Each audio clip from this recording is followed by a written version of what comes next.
The boy who shared his last crumb of bread and received a fortune from heaven left everyone in tears when he revealed his true motive. Ancient secrets were uncovered in the backcountry, and lives were transformed by the power of a simple act. An incredible journey of faith, generosity, and divine reward that will stir every fiber of your being. Prepare your heart, because this story will change your perspective forever. Like, subscribe, and comment with the state you're watching from. The sun beat down mercilessly on the small village of Harmony Creek that morning. The sky, an almost painful blue, didn't show a single cloud that could bring relief to the drought-stricken land. The simple houses, painted with whitewash already faded by time, seemed to breathe the same suffocating air as their inhabitants. In one of these modest homes on the edge of the village, Jake woke up with the crowing of roosters. At 15, he carried on his thin shoulders the weight of responsibilities that many grown men didn't know. His still young face already showed lines of worry when his eyes opened to another day of struggle. Jake's first thought was for his grandfather, Grandpa Joe, who was sleeping in the next room. For 3 days, the fever hadn't broken, and the dry cough that tore at the old man's chest seemed to worsen with each sunrise. Jake got up from the mat where he slept and walked silently to his grandfather's room. "Grandpa, are you awake?" he asked in a soft voice, fearing to disturb the old man's rare moment of rest. "I am, son. This cough won't let an old man sleep," Grandpa Joe replied weakly, trying to force a smile that was lost in another coughing fit. Jake sat on the edge of the simple bed and placed his hand on his grandfather's forehead. The heat he felt made his heart clench even tighter. They needed medicine, and urgently, but how to get it? Grandpa Joe's pension wouldn't arrive until next week, and the odd jobs Jake did, like yard work for neighbors, hadn't appeared in days. "I'm going to get you medicine today," he affirmed with determination, hiding his own uncertainty about how he would fulfill that promise.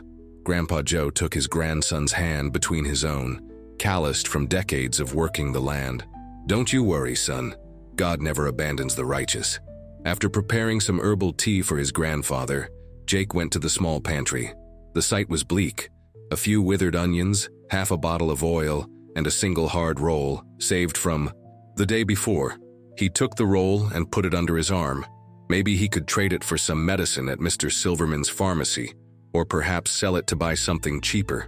Before leaving, he looked once more at his grandfather, who had fallen asleep again.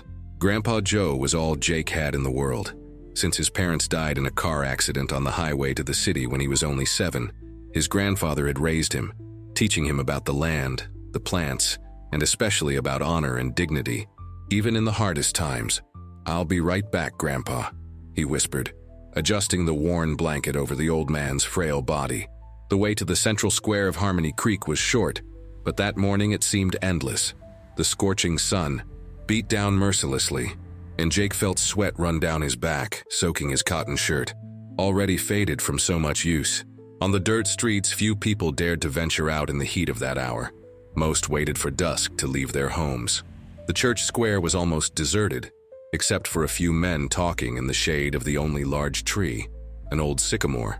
That seemed to defy the drought with its evergreen leaves.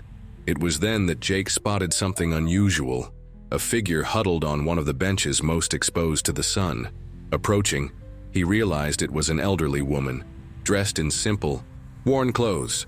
Her wrinkled skin, marked by the sun, showed that she had faced many droughts during her life. She seemed faint, breathing with difficulty in the relentless heat. "Are you all right, ma'am?" Jake asked, touching the woman's shoulder lightly. The old woman raised her eyes, revealing irises almost transparent with their paleness. "Water, son. I need water," she whispered weakly. Jake looked around. The only water source nearby was the public fountain in the square, but it had been dry for weeks due to rationing. Without hesitation, he ran to Mr. Benson's small store, on the corner of the square. "Mr. Benson, there's a lady out there feeling sick. Can you give me a little water for her?" The storekeeper, a stout man with a thick mustache, looked suspiciously. "Water's rationed, boy. Can't just be giving it away. Please, Mr. Benson. She's about to faint from thirst." Reluctantly, the man filled a glass of water. "Just this once, you hear?" Jake thanked him and ran back to the woman, who drank the water in small sips, as if each one were too precious to waste. "Thank you, son," she said, regaining a little color. "I've been walking for 2 days and my food ran out yesterday." Jake's heart squeezed. He knew the feeling of hunger well, that emptiness that gnaws from within and steals your strength. Without hesitation, he took the roll from under his arm and offered it to the woman. "Here, ma'am. It's not much, but it'll help you get your strength back."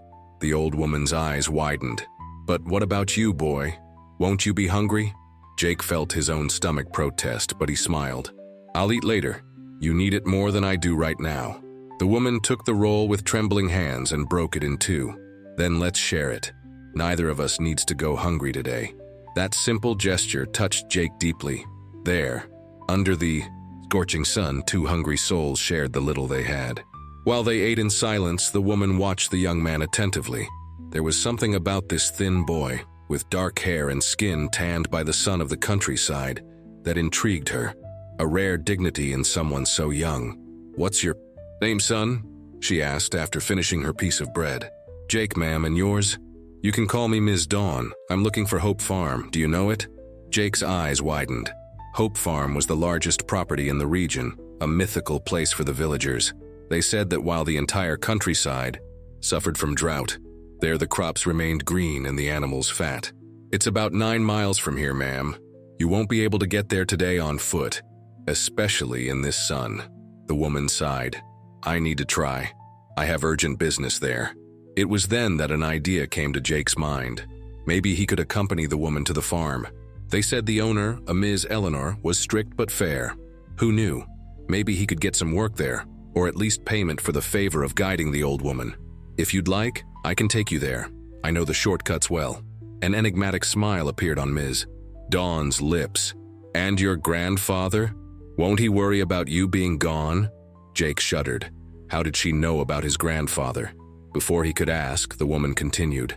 "I heard you talking to the storekeeper. You mentioned you needed to buy medicine for your grandfather." The young man lowered his eyes. "It's true. My grandfather is sick. I came to town to try and get medicine for him, but..." His voice failed as he remembered that he had given his only valuable possession, the bread, to the stranger. The woman gazed at him intently, as if she could see beyond his words. "I'll make you a proposal, Jake. Take me to Hope Farm and I'll make sure your grandfather receives the best care. You have my word." There was something in that woman's voice that inspired confidence.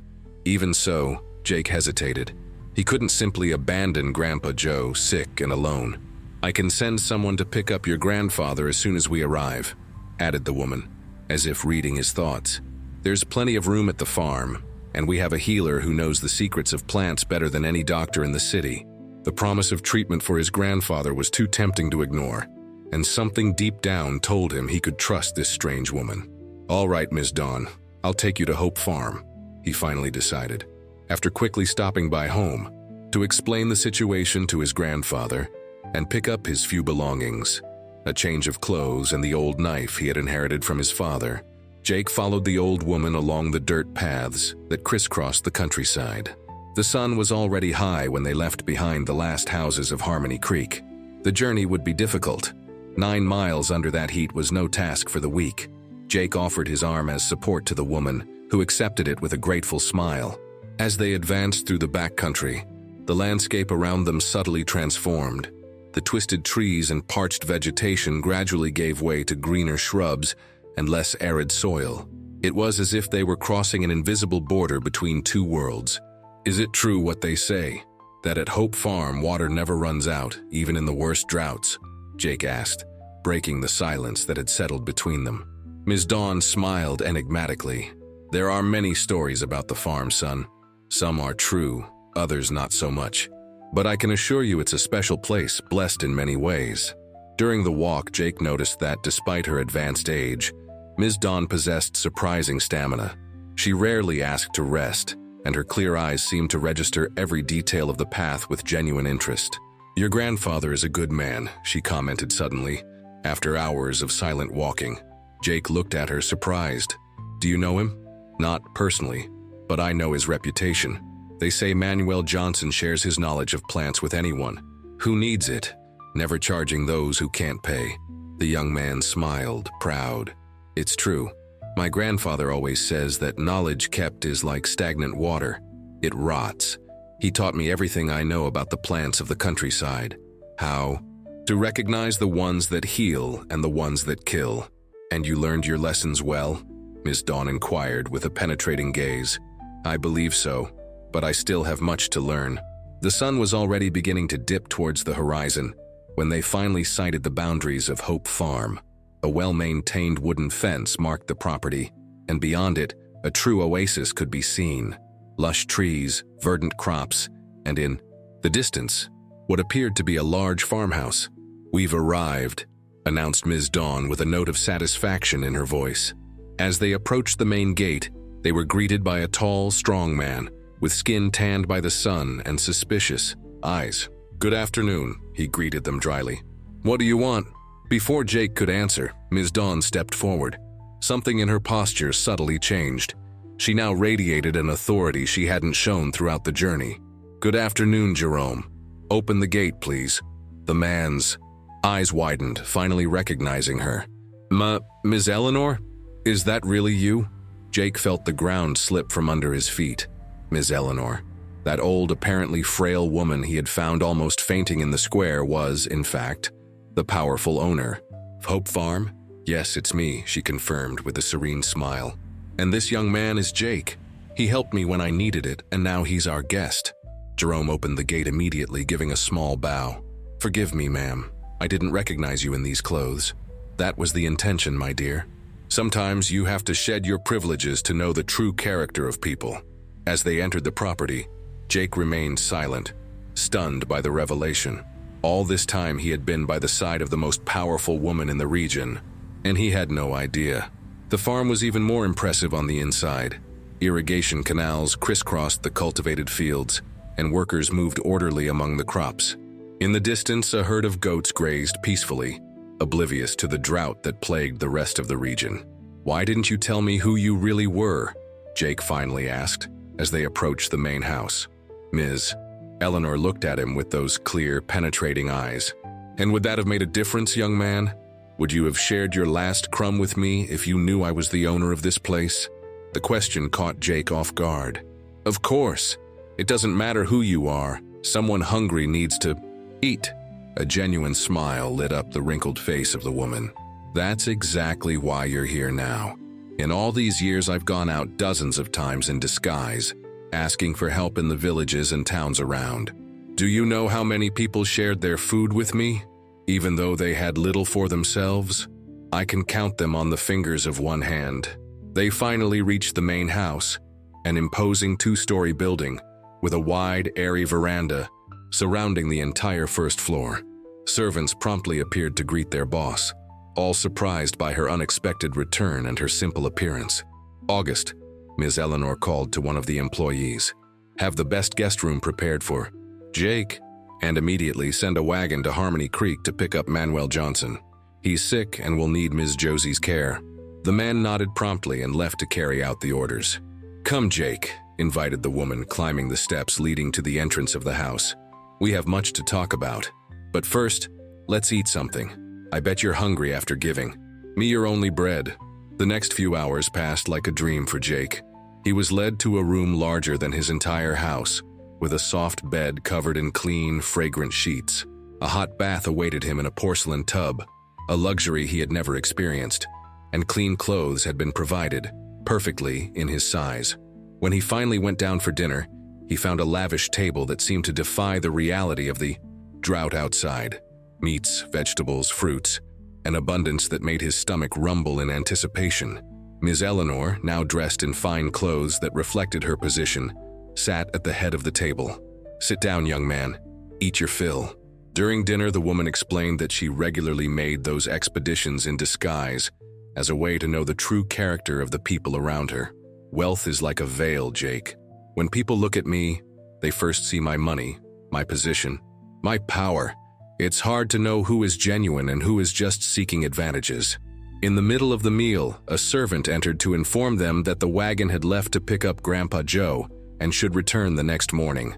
Excellent, replied Ms. Eleanor. Now, Jake, I have a proposal for you.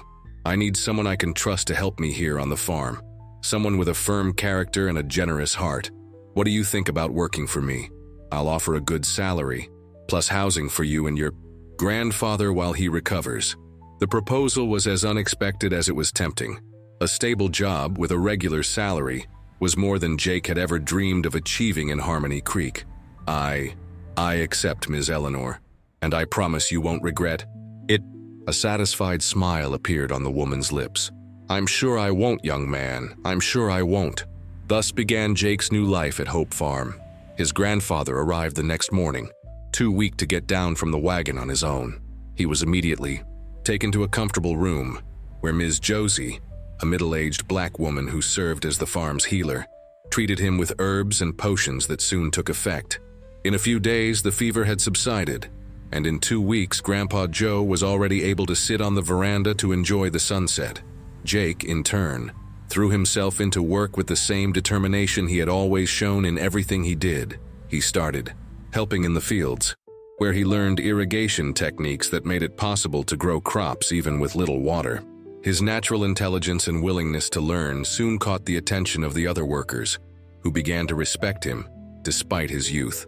Weeks turned into months, and Jake got to know the workings of the farm and its inhabitants better. There was Jerome, the foreman, a man of few words who seemed to carry an invisible weight on his shoulders. Ms. Josie, the healer, whose dark eyes seemed to see beyond the present, and several other workers, each with their own story and secrets. But no one intrigued Jake more than Ms. Eleanor herself. The woman, despite her advanced age, managed her property with a firm hand and keen vision. However, there was something enigmatic in her behavior. Frequently, Jake would catch her observing him from afar, as if constantly evaluating him. And there was the mystery of the attic, a room on the second floor of the main house that always remained locked. No one was allowed to enter there, not even for cleaning. When questioned, Ms. Josie would only whisper, "There are things that should remain hidden, boy." Not just objects, but memories too. One morning, after 2 months at the farm, Jake received a special task from Ms. Eleanor to restore an old abandoned garden in the back of the property. That place was once the heart of the farm, she explained, with distant eyes as if seeing a time that no longer existed. My late husband cultivated it with such love, but after he passed, I didn't have the strength to maintain it. Now I feel it's time to see it blooming again. The garden was little more than an abandoned plot of land, overgrown with weeds and surrounded by a low stone wall. In the center, there was a small dry fountain covered in moss. Jake felt discouraged by the task, but remembered his grandfather's teachings. There's no such thing as bad land, only hands that don't know how to care for it. For weeks, he dedicated himself to restoring the space. He removed weeds, turned over the soil, rebuilt the flower beds. Grandpa Joe, now recovered, joined him a few times, sharing his knowledge of ornamental plants that could withstand the dry climate. One day, while digging to plant rose bushes, Jake's shovel hit something metallic. Pushing the soil away with his hands, he discovered a small iron box, almost completely corroded by moisture. Inside it, he found only an old bronze key with intricate designs on the handle. "What treasure have you found there, boy?" asked Ms. Josie, who was passing by gathering herbs. Jake showed her the key, intrigued. "I don't know what it opens. It looks old." The woman examined the object with interest, her dark eyes shining with curiosity. "There are many doors on this farm, and not all of them are visible to common eyes. Do you think I should give it to Ms. Eleanor?" Ms. Josie pondered for a moment. "Some discoveries happen at the right time for the right person. Keep it with you for now. When the time is right, you'll know what to do with it." Following the healer's advice, Jake kept the key in a small leather pouch that he always carried, close to his chest. Curiously, from that day on, his grandfather's health improved considerably, as if the discovery had brought new energy to both of them. The following weeks were of hard work in the garden. Jake planted the seedlings that Grandpa Joe had recommended, installed an irrigation system using water from a small stream that crossed the property, and restored the central fountain. It was as if each piece of land he recovered also represented his own transformation. On the eve of the summer festival, 4 months after his arrival at the farm, Jake had a surprise when he woke up. The garden, which until then had only shown small green sprouts, had dawned covered in flower buds, ready to bloom. "It's a miracle," exclaimed Ms. Josie upon seeing the spectacle. Flowers on the eve of the summer festival are a sign of special blessing. The news spread quickly throughout the farm. All the workers came to admire the phenomenon, murmuring prayers and making the sign of the cross. Even Jerome, always so serious, seemed moved by the sight. When Ms. Eleanor finally came to check what had happened, her clear eyes filled with tears. My husband used to say that this garden had a soul of its own, that it responded to the love of whoever cultivated it. I see he was right. That night, a big party was organized to celebrate not only the summer festival, but also the miracle of the garden, as everyone began to call it.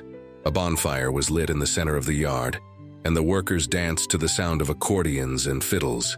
Food and drink were served in abundance, and for a few hours, problems seemed distant.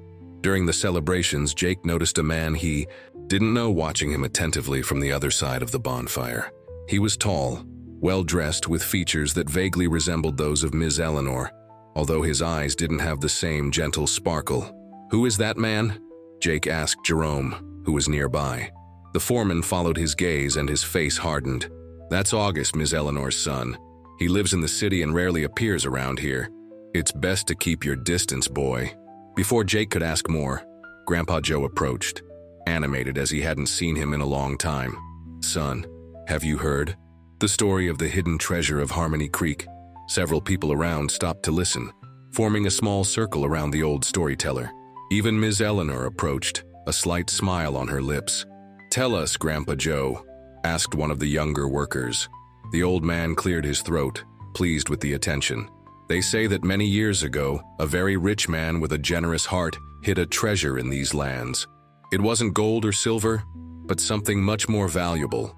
Before he died, he left only one clue.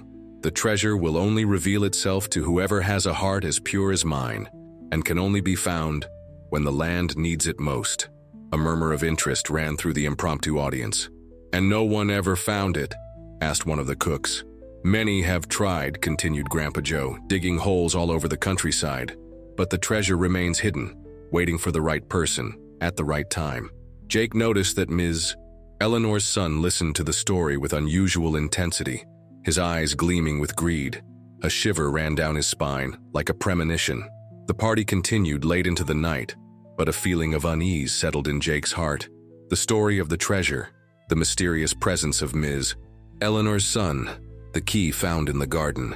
Everything seemed connected in some way that he couldn't yet understand. The next day, a heavy storm hit the region, a rare event after years of drought. Rain fell in dense curtains, causing minor floods in the lower fields of the farm. Workers rushed to save what they could of the crops, while lightning bolts cut across the sky like luminous daggers. While most saw the storm as divine punishment, Jake saw an opportunity. Gathering a group of workers, he organized an improvised system to collect rainwater, using gutters, barrels, and strategically positioned channels. "This water can help us in the coming months of drought," he explained, soaked to the bone but determined. "It's a waste to just let it run off into the river." His initiative was successful. When the storm finally subsided, 3 days later, the farm had stored enough water to get through weeks of drought. Ms. Eleanor was so impressed with his leadership that she promoted him to irrigation supervisor, a position of respect that would normally require years of experience. "The boy has vision," she commented to Jerome. "He sees opportunities where others only see problems." But not everyone shared this admiration. August, Ms. Eleanor's son, saw Jake as a growing threat. During his prolonged stay at the farm, something unusual, as he normally returned to the city after a few days, he began to spread rumors about the young man. "Don't you think it's strange that this young whippersnapper appears out of nowhere and gains so much trust?" he insinuated to the other workers. "Who knows what he really wants? Maybe he's just waiting for the right moment to show his true intentions." The seeds of distrust began to sprout. Small incidents occurred almost daily. Jake's tools disappearing, orders being transmitted incorrectly, work being sabotaged overnight. The atmosphere on the farm, once harmonious, became tense. Jake realized what was happening, but decided not to directly confront the boss's son. Instead, he continued working with even greater dedication, letting his actions speak for themselves. One day, Jake discovered that the savings he was keeping to buy a gift for his grandfather had disappeared. Soon, rumors spread that He himself had spent the money and invented the story of the theft. Only Ms. Josie remained by his side, teaching him traditional recipes and the use of medicinal herbs, knowledge that would prove crucial later.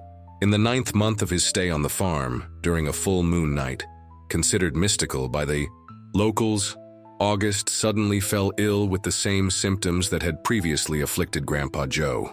Doctors from the city were called in, but none could identify the cause. It was Jake who recognized the signs, thanks to the teachings of his grandfather and Ms. Josie. Using the herbs he had learned to prepare, he saved the life of the man who had tried so hard to harm him. "Why? Did you help me after everything I did?" asked August, still weak from the illness. "Because life is worth more than any grudge," Jake replied simply. This act of kindness transformed the relationship between them. August confessed to hiding Jake's money and returned it with interest. An unlikely friendship began to blossom. When he completed a year at the farm, Jake was called to Ms. Eleanor's room, whose health had begun to decline. "I've been watching you, my son," she said, sitting in her bed. "Every gesture, every decision, every moment of kindness or difficulty. It was a test, you understand, and you passed them all." The woman then revealed that the mysterious chest in the attic contained important documents and the key to a safe where she kept her fortune. To Jake's surprise, the key he had found in the garden was precisely the one that opened the chest. "I want you to manage my fortune," she declared. "I trust you more than anyone else." Jake, however, refused. "I can't accept, Ms. Eleanor. Your son is the one who should take on this responsibility." "Then I suggest you work together," he proposed. "August knows the business world, and I know the heart of this land and its people." Impressed with his wisdom, Ms. Eleanor gathered the entire community during the town's Saint Festival and announced the creation of a foundation to help families affected by the drought, naming both her son and Jake as responsible.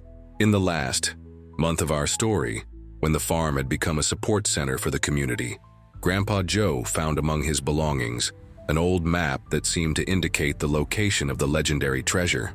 Following the map during a storm, Jake and August discovered not a chest of gold, but an underground spring that could provide water for the entire region for years. The true treasure in a land ravaged by drought. By the time he had been at the farm for a year and a half, the boy who once shared his last crumb of bread with a stranger had become responsible for ensuring the prosperity of an entire community. Old Grandpa Joe, watching his grandson from afar, smiled proudly. "See," he would say to the other villagers, "my grandson didn't find a fortune from heaven. He built it with his own hands, his generous heart, and his unwavering faith." And so, while the waters of the spring made the once dry countryside flourish, Jake's story spread like a whisper of hope throughout the American heartland, reminding everyone that true wealth lies not in what one possesses, but in what one shares.